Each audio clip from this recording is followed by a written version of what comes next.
Lero Lwara pa Nyasa VoiceBox akupitiriza ndithu kulankhulapo pa zimene zikuchitika ku chipani cha Malawi Congress Party. Tikhulupirira kuti amene mwatitsatira pano pa Nyasa VoiceBox mwadziwa kuti kumeneko convention imene imayenera kuchitika mawa pa 8 August 2024 yayimitsidwa ndi bwalo lalikulu la Supreme Court of Appeal ku Lilongwe. Kumeneko ndithu anena kuti yayi pali zinthu zina zake zokuti anthu aku chipani cha Malawi Congress Party akakambirane kuti khoti liunikire kuti kodi akulondola ndi ndani. Nkhani imene yavuta ndiyakuti anthu ena ache awuzidwa kuti sankakayime nawo pa convention chifukwa chokuti iwowa sanakwanitse ndithu zaka ziwiri ali mu chipani ichi. Nde Lwara kunena kuti yayi nkhani imene iyi si nkhani yokuti mpakana imachita kuti mpaka ndikafike pa khoti ayi, inali nkhani yokuti anakatha kukambirana pa ubale wawo ngati a chipani cha Malawi Congress Party, koma vuto ndi utsogoleri umene ulipo. Utsogoleriwo sunathe kuwunikira komanso kutanthauzira malamulo a chipanichi komanso chikhalidwe cha chipanichi kuti kodi chipanichi achiyendetsa bwanji, kuti sakumvetsetsa kwenikweni kumene chipanichi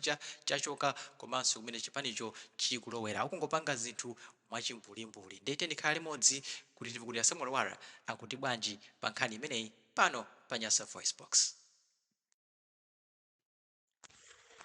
Yes, good evening, comrades. Mwaswera bwanji. No, ine ndaswera bwino kwambiri. Koma ndangomva chisoni kwambiri ndi chipani cha MCP. Zomwe zipanga kwa MCP ndi zinthu zokhumudwitsa kwambiri. You know, comrades, all along I've been saying that MCP kulibe leadership. Kwa MCP leadership ya chipani kulibe. Kulibe anthu kwa MCP anzeru. That's why ineyo I'm an MCP member, but I don't support the leadership of MCP at any cost. I don't support leadership of MCP. As a political party, the oldest person in Malawi, but the politics that is being played in MCP is how savage zokazoka. How can leaders of MCP fail to bring the party members together, iron out their differences, and move on as a party towards elections? Mpaka khoti lilowepo.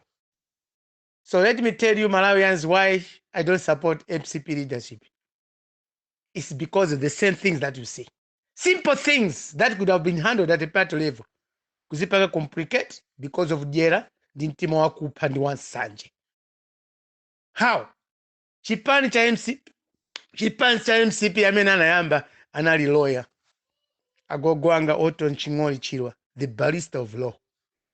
Damene anayamba MCP tu. Ndiyo malamulo onse anaona bwino. Conflict resolutions inali momwemo mujeni popanga chipani chimene. Anaona mbali zonse. But now, today in the 20th century, a leadership MCP, you could properly handle the issues of politics, the issues of conflicts in the party MCP. MCP kufunika very strong leadership. Osa leadership yangati ya chakwera iya. Osa leadership yangati awawa kuchoka ku TPP kulowa ku MCP. We need real leadership ku MCP. Chua mani namba chipani chipene chichi anana ho change la kwambiri. The Chipemberes, the Sangalas, you can mention them. The Chisizas, Kanyama Chiumes, Rose Chiwambo. And ho change la nemena namba chipani cha MCP akumpoto. Ndiye nakumwera kapena na ku Central Region. Koma chipani chinayamba nda my brains akuno kumpoto. Analiso antozi wa za malamulo. Kwa panopa chipani cha MCP chimangoyenda ngati tribal party. Tingoti chipani cha pamtundu wanza atha ku Central Region. That's why zinzukulephereka. Akana kauti asogolera chipani cha MCP amachoka kumpoto. Chipani cha MCP bwezi chili bwino kwambiri. Chwati kuziwa ifeyo while the blood of the people amenti tinapanga nawo chipani cha MCP. Magazi ya anthu amene anapanga chipani cha MCP alikobe kumpoto. That's why kumpoto we have got the best judges. Ameti now ngakhale ndikuyankha monyada kwambiri. Kumpoto tu tili majaji ambiri tu. We've got a lot of people who did law at their highest level or highest grades. Tina kumpoto kunoto. Anthu amazaza malamulo tina kumpoto. Kwa ngoti vuto samapanga nawo ndale. Chipani chimene chichi kana kuti chindusogolera kumpoto panopa. Oti kana sankha msogolera kumpoto amene kana kuti ndi president wa ziko linolo komanso president wa MCP. Bwezi kwa MCP panopa kumpoto kunoko bwezi MCP tirawa kwambiri. Chwa ndife anthu wa malamulo komanso timapanga respect malamulo omwe timamanga tokha ngati ziko kapena ngati anthu. chimozimozi tikamakondana anthu akumpoto timakondana mchoonadi, timadana pakabwera anthu ena amitundu ina omwe amafuna kutigawanisa ngati mene chipani cha MCP chikutigawanisira kuno kumpoto ifeyo amalawi amene timakhala kumpoto. So you can see these things that are going to courts akanapanga sort out kukonkuja kwa MCP as a party, and MCP is the only party that has got a very big headquarters as compared to any other party in Malawi. Chipani cha MCP chindi office yaikulu kwa basi, and chipani cha MCP chili boma chili ndi nthawi yaitali, chili ndi nthawi yaitali kwambiri to sort out these issues. Zomwe panopa zikuonesa ngati zikupangisa kuti chipanichi chilibe utsogoleri, zimene zikukanika kulowa kukhoti kapena amene khoti kupangira interpret mafracas, ma differences amene ali chipani. It's symbolic that MCP has got a bad leadership. Utsogoleri kwa MCP muli mphwepwa, utsogoleri osaona opanda masomphenya ndi madabu aso ngati amakamba kuti 2063 vision 2063 izakhalako. I doubt, because kwa MCP kukhala ngati kuli anthu akufa koma vili vigawenga mizukwa imene kwa MCP. Nkhani imene yapita kukhoti, very simple case. Chipani chokha chikana chipanga hando koma dyera ugonkhonthi uli kwa MCP. That's why zinzufuta chocho. Nanga ma delegates amene achoka ma district awawo timaona kuima mamawo mmene zayendera chonje apapa adya chani, who's going to feed them? Koma akaziwa kuti zimene zizi mistake imene apanga ndi achakwera, kodi achakwerawo anthu pokayika pampando kuti akhale candidate pa 2025 akayika ndi mtima onse. That is the advantage of opposition now. Opposition take charge of the situation. Kwa MCP there's no leader. The leader who fails to interpret his own party laws and regulations. Angasamule ziko la Malawi. Can he respect and implement the laws of Malawi zomwe zili stipulated in our republic constitution? No. Achakwera ngalo panga akule papanga interpret malamulo a chipani chawo. Kodi malamulo aziko angaendese? Achakwera ngati akulephera kuyanjanisa anthu mchipani chawo kufaniza ni malamulo a chipani. Achakwera ngaendesezo boma. Ndi achakwera ngati alephera 4 years kwenesa boma. Sizomwezi kusaziwa malamulo a chipani chawo. Malamulo a boma ngaziwa. Achakwera ngapange chitukuko. He can't do that. That's why I've never supported Chakwera presidency. First year in the office, Achakwera sana nisangalasa. Zizazing'ono kwambiri za uchipani sana kwanise kupanga. Koma malimpika kupanga zidumboma. Zingane zimene zozo. Muntu kulephera kusamba mnyumba mwako mweni. In abundant of resources. Mazi ulinawo, sopo ulinayo, ukulephera kusamba. Ungakasambe, ukapita kwa Washington, ukasamba. Ukapita ma big towns, ukasamba. Sungakasamba. So Chakwera nzeru zawo nzobwera mbuyo. Ngati mtsogoleri wa MCP. Nkhani hii akuimba na ma delegates hii kapena anthu amene afuna akatenge maudindo kwa MCP. Inali yaying'ono kwambiri Chakwera akakhala kuti ali conversant ndi malamulo akayendetsedwa zinthu. Komanso Chakwera akanaziwa kuti kodi anapanga chipani cha MCP anali ndani. Anali munthu wakumpoto wophunzira za malamulo. Kachenjede, a lawyer, barrister of law, otonchiro. Yemwe ni bale wa enafe. So tikamata MCP hii ilipo panopa. Njaku Central Region yosawerenga mabuku. Yongoti basi uyu ngwakwathu uyu basi kumango musatira taona nisobatu nde khoti likupwetekanitu so majaji onawonso ndi amalawi amavota ndefe mata kumalawi kuiba opposition iyayi opposition iliko ili kumakhoti opposition ya zipani zonse malawi ili kumakhoti kuti mulikitana kumeneko wina azimangira komweko kumakhoti. Makhoti alibe zibwada atu yani. Komanso majaji iso akuziwa kuti amene akanapanga chipani chimenechi ndi lawyer nzawo. Barrister of law. Otonchiro.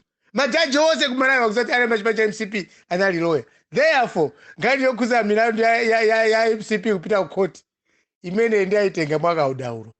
Because otonchirwa ndi amene anthu ena awa anayamba ntchito ya lawyer amasilira zimene otonchirwa amapanga. Ali barrister of law. Ndazikula utonchiro atu awo. Most of these judges ndio choka kumpoto kuno. Ndipo mulikitana heve kwa MCP. Ndiye muzi wasopano kuti kumakhoti uko kula ndo phunzira, anaphunzira kuteteza ziko lawo. Mwamba kwaona panopa. Why? Achakwera sana endese bwino boma pa 4 years. Even my judge no kwiya.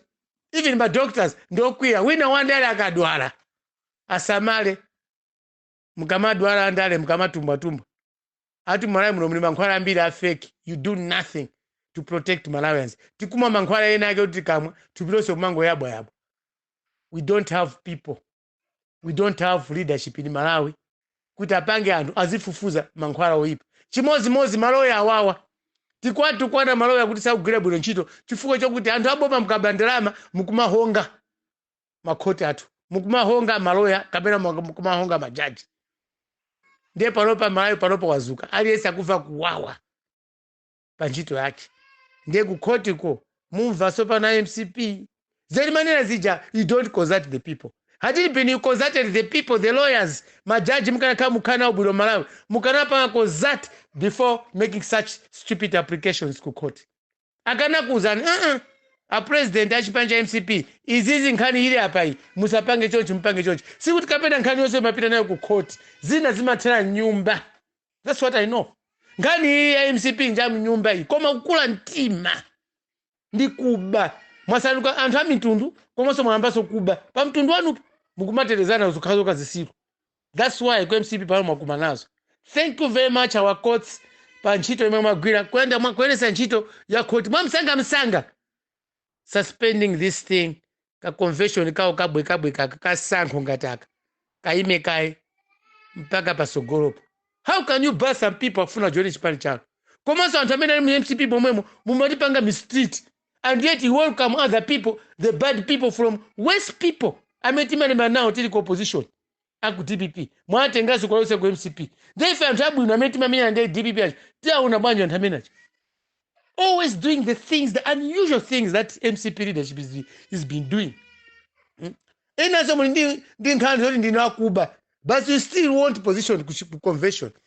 Manyazi mulibe nkhani zanu zili mawena mkwena ni maberu matumba, but you want to make things that to find cause chipani.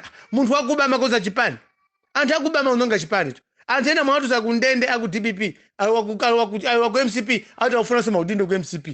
Bwanji ngati anthu amene anali nzeru sana sinde zinthu ku DPP kumene analiko. Malawi yaspera pake, I don't understand. So ena mtu choncha achakwera umwe chakwera wake kuti uya ulephera kuziwa baramulo chipani cha MCP chakwera angakuthandize chani chakwera panopa. Chakwera chasika panopa khoti la asisa chakwera. MCP needs a strong leader. Who's that type ya Reverend Amentina? Yeah. MCP needs a strong leaders and strong members. I mean, of MCP. Not this. I am at Hogoti from nowhere. Says what China Chili Jones. Says what management ambira. And I'm a MCP and a lawyer. Therefore, God so started Maramura MCP. That's why I have a team of Sikan. I was in support. Says what Maramura MCP. That's why we don't support leadership at Chakwera. Thank you, comrades. Thank you, the courts. Thank you for those people who are fighting tooth and nail in MCP. Na nuso mlindu ufuru akamukalandire nawo zwena zana aina kukalandira kapena akakusankheni ngati mena aina to kusangidwa pa mpando onona aliyesa maufuna koma pakhale njira yabwino. Zikomo, good evening.